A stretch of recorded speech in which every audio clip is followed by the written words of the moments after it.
The following is a 2-minute overview of management of parcel data for planning and field reporting. Parcel data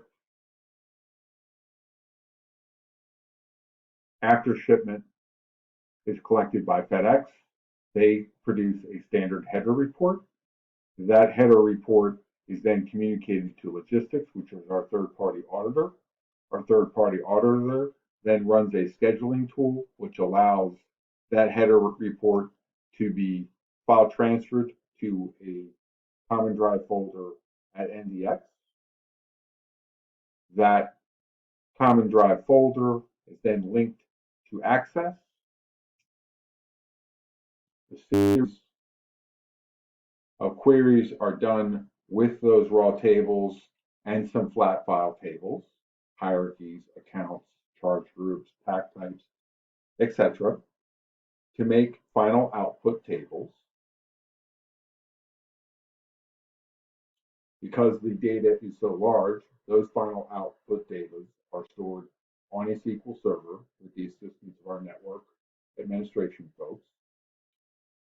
That SQL Server table is then linked to this Access database via Power Query or Power BI. You see the query structure here.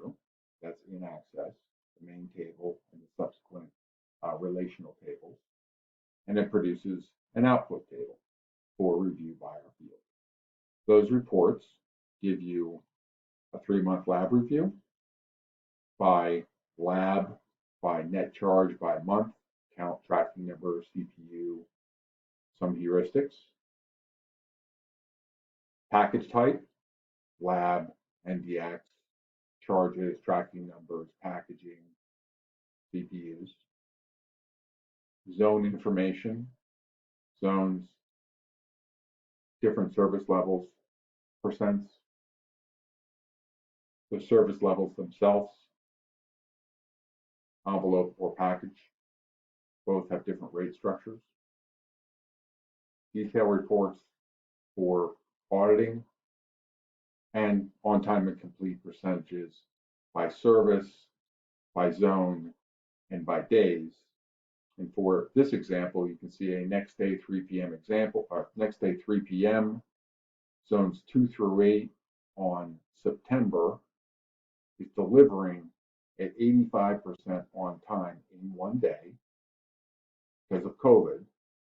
And then you say cumulatively, you can see that 97% of the packages that were given to FedEx in this series are delivering within 2 days, which in normal times, this 97% would be a one-day receipt. Thank you.